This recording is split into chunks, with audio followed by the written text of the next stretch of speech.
Animes are the worst form of entertainment. No one should ever watch it. People who watch it are weird. People who create them are weird. Authors of manga are weird. They are everything about anime is worst. No one said it ever. Guess what? No one said those sentences ever in any form or even anything closer to that. Why? Why is it that anime is getting so popular nowadays? In fact, not nowadays, but it's been popular since long. But still, why? What makes anime so much different than normal shows, normal contemporary shows? And let me even take a step back. Have you ever rewatched something so many times that you cannot get bored of it? Of course, it depends on person to person, but rewatching is something like, especially this happened with me a lot. Like I rewatch something, and every time I rewatch it, I realize that I missed a lot of details and concepts and nuances that I missed it in the first time that I watched it or the previous time I watched it. Like, why is that? Why is it that every time I rewatch an anime, it's like I'm watching 80% of the anime the subsequent time, and I only knew only 20% of it.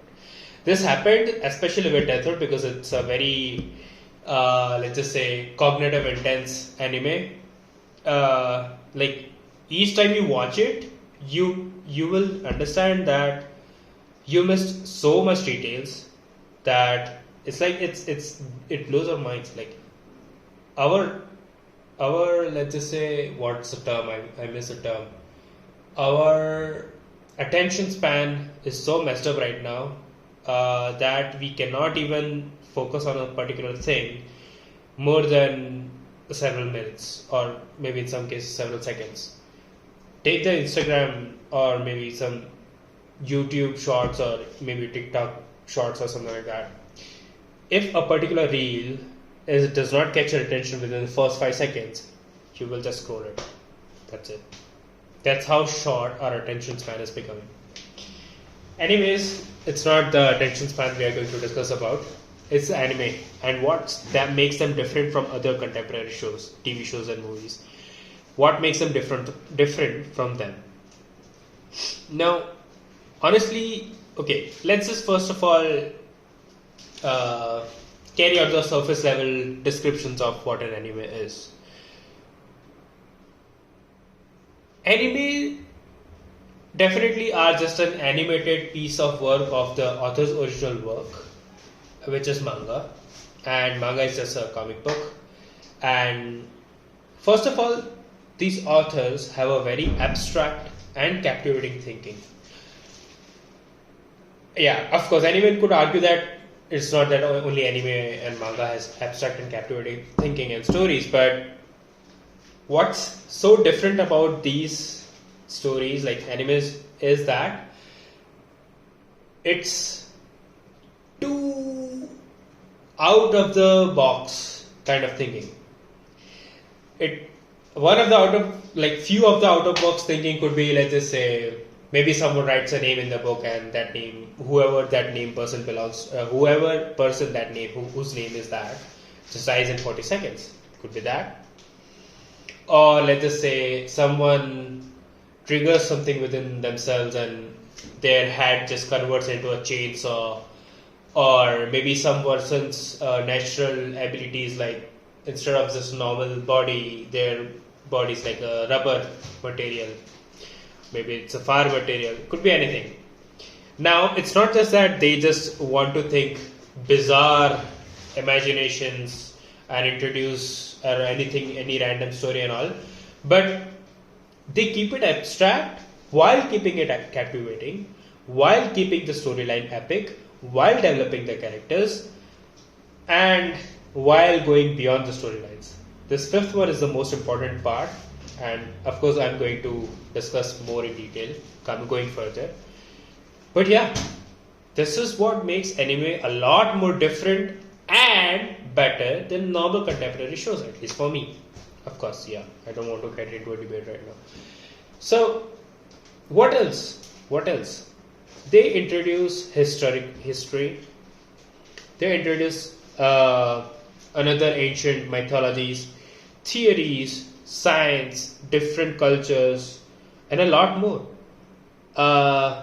They introduce how they even delineate the fact that how people behave in certain situations, either uh, on a very subtle emotion, or people relate to such stories and tactics on a very, let's just say, certain level. Let's take Naruto.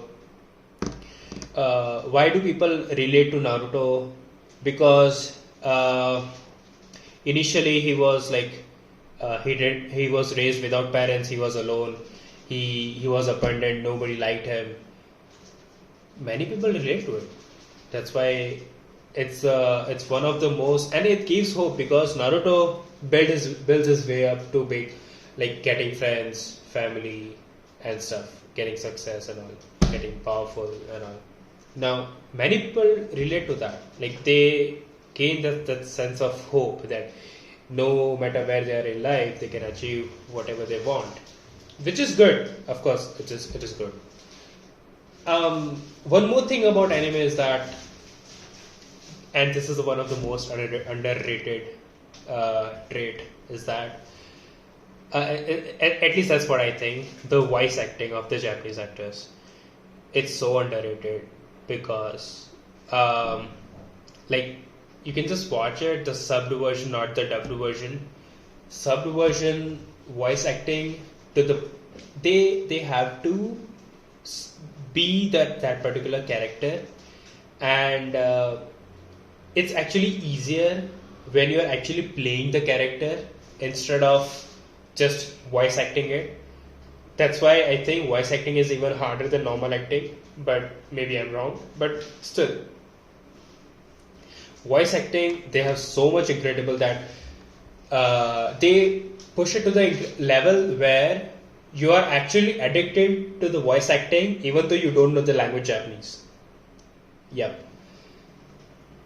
And the biggest last difference between an anime and other contemporary shows is that all, let's say all successful anime stories come from inspiration instead of desperation. I will explain this part later on, but yeah, that's the biggest point that we are going to discuss today.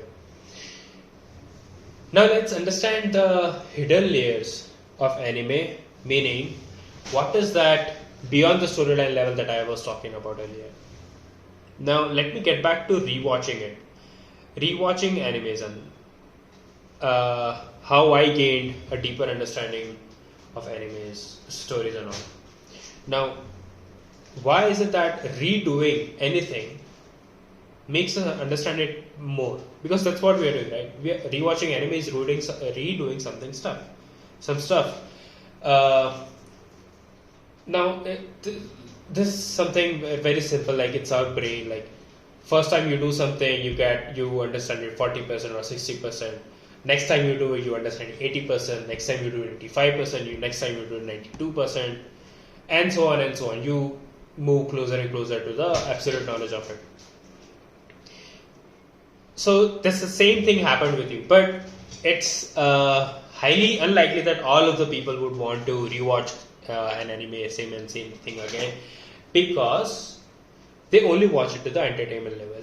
If you watch something to just for the sake of story and entertainment, you won't want to watch it again. Why? Because you're already entertained, you're already enjoying it to the point where you get entertained. Now, rewatching it won't get you that same kind of mental hit of entertainment. However, if you watch it on a very deeper level, your understanding would definitely want to, like, you will feel that you didn't understand it completely, and you would rewatch it to understand it more difficult. It's like a I know the example is weird, but it's like a science chapter, right? It is sure you enjoy the fun part of it, but to understand its applications, you keep going through the chapter again and again, and each time you go through it, your understanding deepens and deepens and deepens. This is key, and this is how I discovered the deeper dimensions of watching anime. Now, sure, the storyline in storyline in animes are really epic. They are like even just on the entertainment level, like most of the successful anime are like they are like outshine the best contemporary TV shows and all. At least for me, anime, despite being fiction, like still see on the entertainment layer, they are still fiction. It's still anime, but on a deeper level, it's more real than anything. We'll get back to this, why I'm saying this. Yeah. So why rewatching helps? We understood that. Let me give you an example. That what I discovered by rewatching an anime again and again. Let's just say near-death experience. Have you ever heard about near-death experience? There was a YouTuber I found 2 years back, and he said the story once in his video or something like that. I don't remember the detailed story, but here's the gist. He was completely miserable. He lost his company or something like that. He lost his wife. His wife left him. Nothing was going well for him. His wife left him, and his children said that that's something harsh. Basically, his children didn't believe in him, and he was on this footpath, sitting on a bench, having just a coffee, and thinking all of this, and he was very completely depressed. The moment he stood up, when his coffee got over, the moment he stood up, started walking, he was completely captivated with his mind, and he was almost like he got there was a vehicle who ran by like super fast. He was this close to get hit by that vehicle, and the moment he got saved, he realized that he got saved. For a few minutes, of course, he sat back to that bench. For a few minutes, he was like completely blank. All of those depressing thoughts just faded away.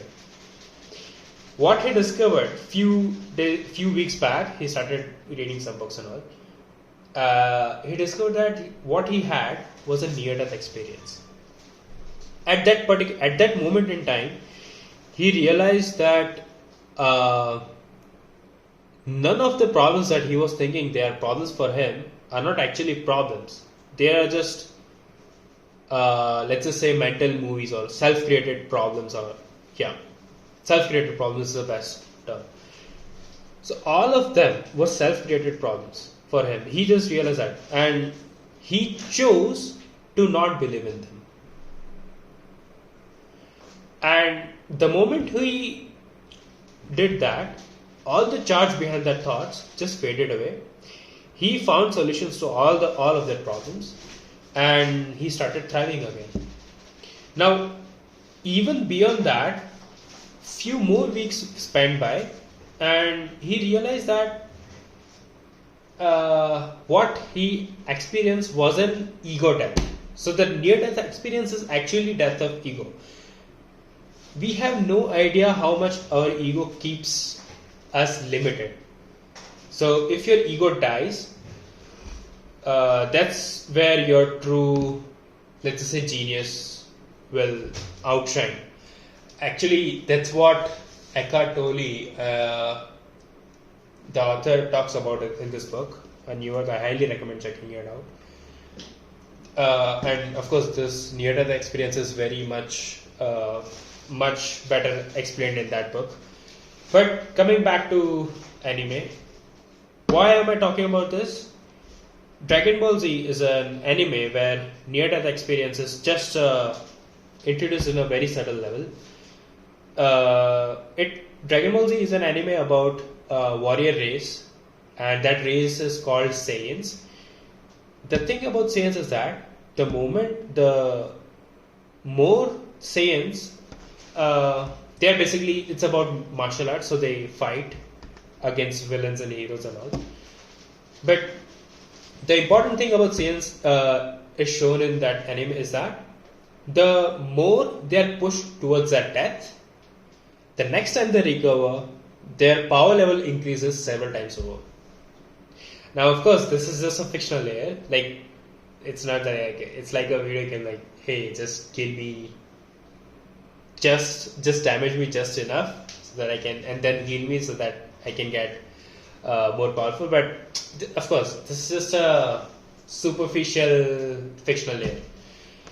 However, the same concept, author, is what I think has introduced, like the near-death experience. He wants to convey this point in that. One more thing is that in somewhere near that same saga, Goku went crazy against fighting the supervillain named Frieza. Now at that point, he went so crazy that he didn't care about anything else. He just wanted to settle that fight with Frieza, even risking his whole life by staying on that destructive planet. Now, actually, that part could, so anybody could argue that, hey, that's just a crazy thing, it's just fiction, don't take it too seriously and all. I totally agree. It's not that it's not like, of course I get that point that it's just fiction and you don't have to take it each and every part of detail that much seriously. However, I'm not taking the fiction part. Just one second, let me just verify. Okay, it's still recording. It's not that I'm fixating on the fictional layer. I am thinking on what is it that the author is wanting to convey through the fictional layer, which is hidden beneath the fictional layer. Here, what the author wants to say is that, hey, if you don't care about anything else, if you just focus on what you are doing right now in the moment, and you give your complete attention to it, that's the best way to do any task. And that's what that particular saga says, I think. In that saga, the planet is almost about to destroy. Frieza is a villain that can breathe in space. However, Goku still decides to fight with him. Even though he has a chance to escape and get rescued, he decides to fight. Now, Saiyans are a warrior race that they can unleash a Super Saiyan state if they truly love fighting. Let's say, the fighting in the sense the martial arts version of fighting, not the like cruel killing and all. So that's what the legend says, that only if you are truly enjoying it, if you truly love fighting, only then you are able to unlock that Super Saiyan state. Now Vegeta, he was a prince of, another deuteragonist. He is a prince of all Saiyan, the warrior race, the same race that Goku is. He knew this and he believed that he was an elite warrior and only he was supposed to be able to unleash that state. However, because his ego kicked in that only I can do it, he couldn't do it, because if his ego kicked in, he didn't truly enjoy fighting. Meaning, he didn't want that. He got desperate to attain that state. Instead, Goku did not care about attaining that state at all. He just wanted to fight with Frieza. That's it. That's why at that point of time, again, I read this book, A New Earth. At that point, after reading this book, I recalled that particular saga, that moment in that, and I got to understand that this, what Goku has entered in, is called a flow state. A state where you don't care about anything else, you truly enjoy what you're doing, and like a lot of, no matter how much time passes by, like you can continue doing the same thing even beyond your physical limits, even beyond your mental limits, even beyond your emotional limits. That's what the flow state is. And this is not just a woo stuff. Even persons, athletes, public speakers, and even actors have showed this kind of flow state behavior. Usain Bolt, he was a very fast runner, and he discovered that he once in an interview he said that in the initial runs, like while he was training, he has to force himself to run. However, he reached a point when during an actual race, his body was acting on its own. It's like he was running for the sheer joy of running. We all have those glimpses where we enjoyed something doing so much that during that part we didn't care about anything else except the task in hand that we are doing it. That is what the flow state that Akira Toriyama introduced in Dragon Ball Z. Now, I get it. So these are just two instances, like near-death experience, flow state. These are just two of many other understandings that I think I have found. I found by rewatching anime Dragon Ball Z again and again. And these are just very small ones. Actually, this is just a tip of the iceberg. And trust me, if you forget about anime, if you just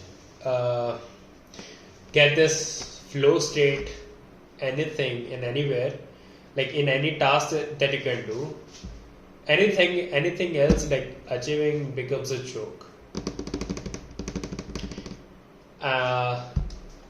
Like a lot of spiritual aspects are explained in this anime, and I got to know this. See, I didn't knew that all these concepts were already embedded by authors in this anime. How did I know it? By rewatching it and by reading books. And yeah, it really broadens up your perspective on what you are seeing in something. Like, perspective always trumps content. Sure, content has to be great. However, if perspective isn't great enough, content has no meaning in it. Perspective can make 1000x content make 1,000,000x content better. That's how, in fact, to this day, I truly believe that at some point, whatever you are doing is less important than your experience of you doing it. Because in this book, A New Earth, Eckhart Tolle explains that the true goal of yourself is to reach a higher state of consciousness. And how do you do it? Is by attaining flow state more and more often. Everything else is a secondary. More into that later. Or maybe you can give this book a read. It's really great.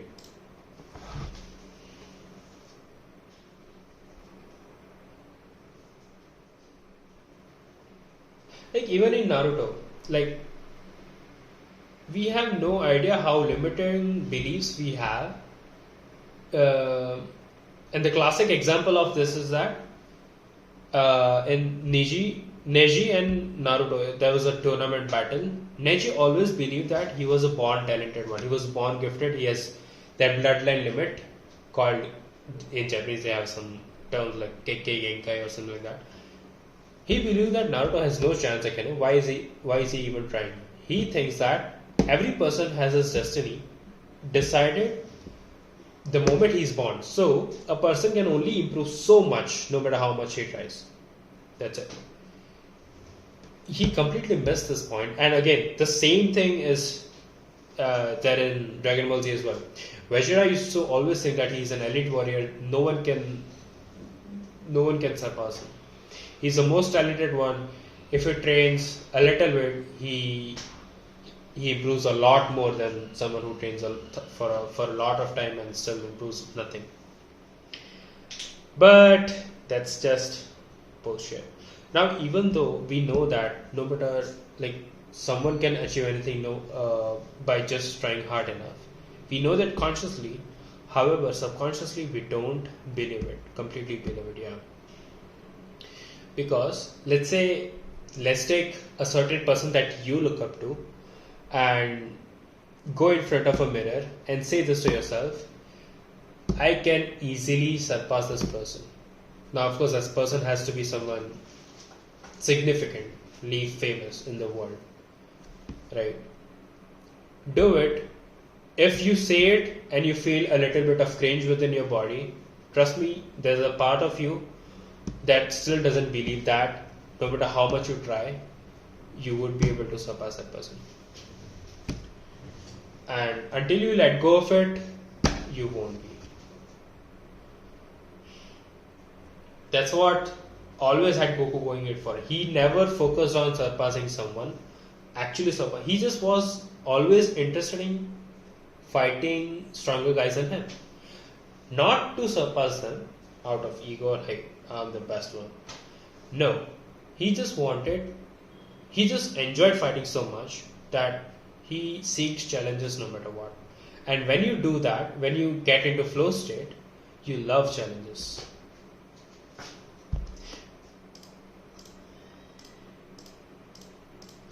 And again, of course, these are just the tip of the icebergs of what we can understand, like what the authors have sprinkled some spiritual aspects hidden in the story.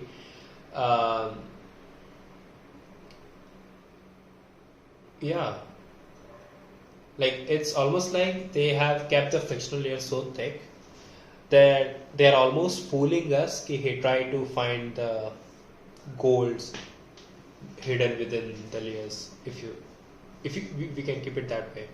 It's like they have hidden some gold beneath this huge thick of fictional layer. Only if you can, differentiate between that fictional layer and the deeper layer, which is beyond the entertainment layer, beyond the storyline. Only then we are able to access that particular gold, if you say. And reading these books really helped A New Earth, Power versus Force.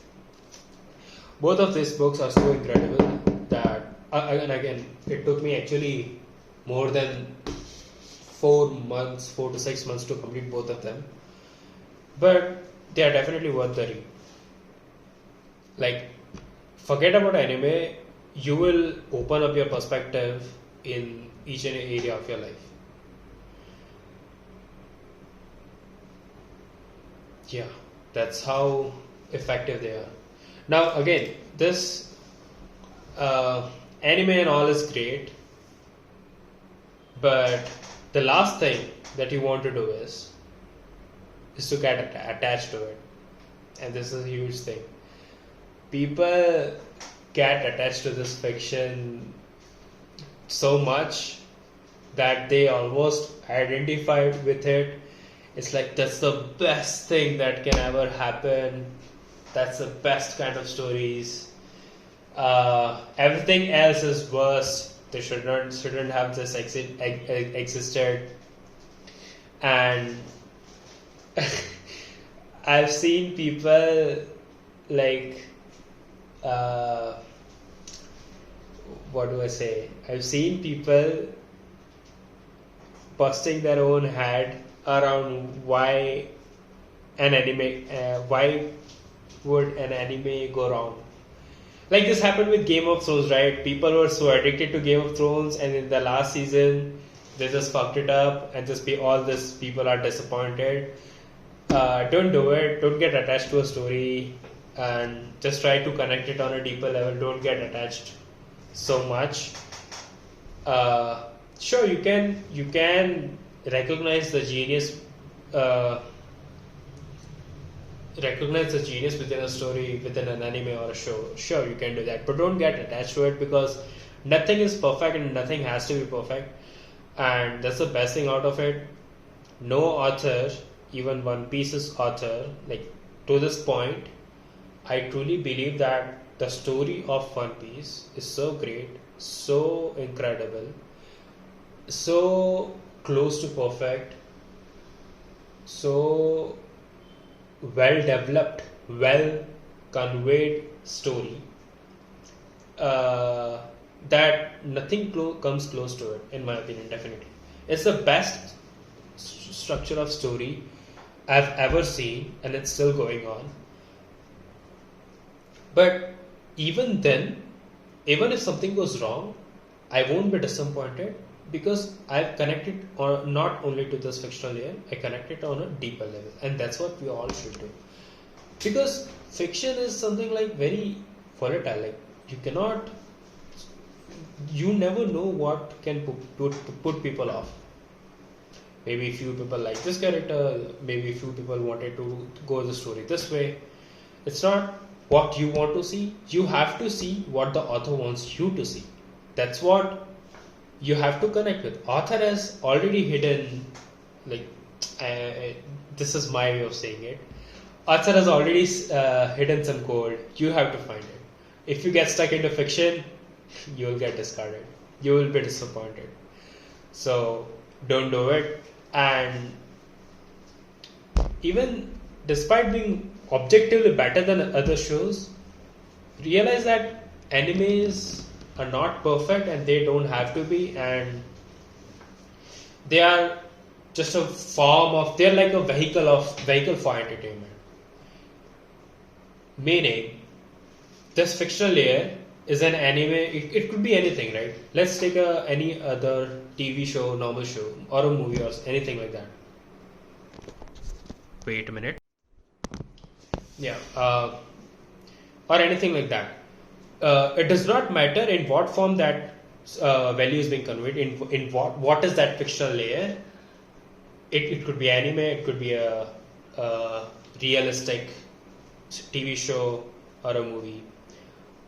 As long as you access to the gold, and of course that gold has to be there, because that's the main important part. Japanese authors put that gold. A lot of the TV shows and movies that are out there are not even. They just want you to get sucked into the fictional layer, and there's no gold at all, because they play a little bit of gimmicks. Best example, Game of Thrones, right? Sure, the story is great, but it's just at the story level, and story can be fucked up too, because story, the viewers got hooked into story. The author himself didn't have anything beyond the story. So what ended up happening is, the moment author went a little bit deviated from what users were expecting, the whole thing fucked up. That was the last season, and it's really bad.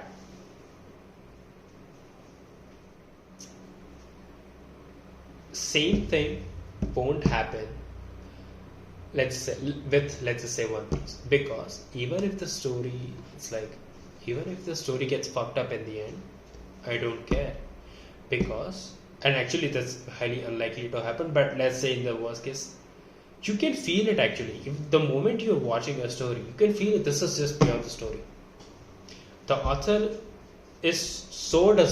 does not care about users. He has his own goal to convey. Let's say he has his own goal. He's just giving. He is not taking anything. He does not manipulate users. He does not place certain gimmicks to keep users captivating. He does not how would I say? He does not feel the need to add some weird twist in the story to keep the users captivating, to get more views and all. This is the main point that I was talking about earlier, that most all successful anime stories come from inspiration instead of desperation. This is the same thing. Like, desperation is like you want to make a story famous. That's desperate. However, if you say a story good enough and add some gold into it, you don't need to make it famous. It will by default be famous in a much more effortless way. The same principle is present in the Power versus Force book. Don't force it. Just make enough space it to happen, and rest of it will be taken care of. So yeah, don't view these authors, but still, yeah, don't view these authors of even anime or anything as gods or anything like that. Don't worship them, because it's just another form of your ego, right? Hey, I don't believe in this. I only believe in these people. That's just doesn't make sense. It's just like Sheldon from the Big Bang Theory. He always used to believe that he's like a Spock from Star Trek, half human and half robotic. It was hurting him more than he was getting an identity from. At some point, he realized that everything that Spock ever was or said was BS. Something to think about. So instead of idealizing them, recognize the genius within the authors and enjoy the storyline. Sure. So this was it. This was my long rant about why anime is better than the other contemporary shows. But yeah, I hope you liked it. Until next time. And here's how I became a huge fan of Dragon Ball Z, by the way. In 2015, I watched it for the first time. It was really incredible. Like, in 2015, I still remember that I still binge watched Dragon Ball Z in sub. I was actually looking for English. I didn't knew that it wasn't. I searched for the internet Dragon Ball Z, and I didn't found English audio version. I had to watch subbed version for it. Let's just say,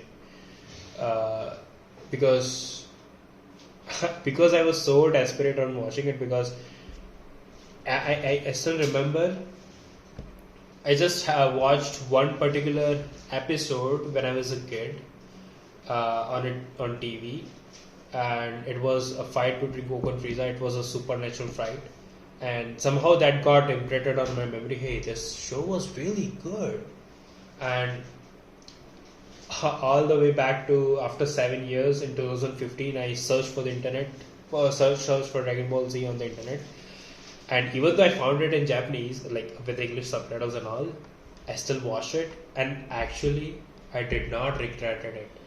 Like, I am actually glad that I found it in Japanese audio with subtitles, and yeah, and like during I still remember this one night. I was like in 2 a.m.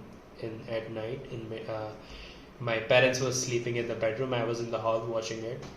At that time, Gohan unleashes his own power against Cell, like his true power against Cell. I was like so goosebumped at that particular time, and I still remember that I was preparing for JEE exam at that point, and at that point I was like, hey, if I can get angry enough, I can get as many as grades I want in JEE. Sure, of course, that just a temporary high, nothing more than that. But it it gives it gives anyone so much sense of power. And again, yeah, in this book, Power versus Force, David Hawkins talks about it that there are levels of energy, apathy, grief, anger, apathy, grief, fear, anger, courage. So a person who is in fear, if he moves to anger, there is a lot more power in anger than in fear. Similar with a person who is in fear has a lot more power than a person who is in grief, and so on and so forth. So, yeah, that's why we get a high every once and then. Whenever we watch, let's say, a good seminar or a very interesting episode or a very powerful representation of any activity. Like the best example, of course, Dragon Ball Z. Of course, it's and the screams and all, they are so crazy. I mean, it's like there are a lot of moments where you get so many chills and goosebumps. Sure, of course, this is fictional. That what I talked about, but it is great. Yeah, even it doesn't mean that you have to completely discard and neglect the fictional, but it is great. So in 2015, I found out like this was the whole thing, and then in 2015 itself, just after I watched it, I rewatched the whole thing again. Just the moment I done it. Now that I think about it, I question myself why at that point I thought of rewatching it. It was this reason. At that point, on at some level, I found that this is so incredible that it's not just about story. It's about something more that I can think, but I know that this is something deeper, but I cannot pinpoint it. And at that point, I used to think that the thing that Akira Toriyama has conveyed by, let's just say, putting up this story, by creating this story, there is a point that he is conveying that it cannot be conveyed in simple language terms. That's why he put it in the story. He is explaining a story. He understands it. He knows what it is, but he cannot pinpoint it. So that's why he put it in the story. And it's like that just blew my mind. Like, you have something, you understand something, but you cannot put it in words. This was my reason that why Dragon Ball Z is was my first favorite until 2018. For three straight years, this was my reason that why is Dragon Ball Z my favorite anime? Because Akira Toriyama dares to explain the ineffable.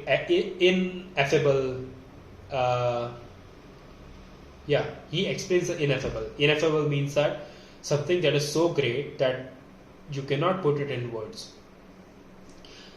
Funny enough, in 2018 or somewhere in 2019, I got to know about this book, The Power of Now. And after reading the book, I realized that even he did the same thing. He explained the whole point of The Power of Now was explained in such a way that if you, after reading that book, if you try to explain it, like the complete applications of it, the deepest level of understanding, you won't be able to explain it. That's how the genius of the author of Eckhart Tolle is. And because of that, I realized that Akira Toriyama already did it. And not even in this, The Power of Now is a spiritual book. Anime is not a directly spiritual thing. I realized that Akira Toriyama has hidden spiritual concepts in it. that made me like at that point, even the Akira that author of the book, Eckhart Tolle, that book actually any sane person would consider that guy is definitely above Akira Toriyama. However, still till this day, Akira Toriyama is still above Eckhart Tolle for me. Even though it doesn't make sense, because Akira, the reason why I consider Akira Toriyama to be a genius is because of Eckhart Tolle. If I hadn't read The Power of Now, I would have never known the true meaning of Dragon Ball Z, the true meaning of One Piece, the true meaning of Naruto. Never. It is because these books open up so much perspective, so much of the things, so it makes you aware of so much of your blind spot, and yeah, it unleashes true understanding of anything.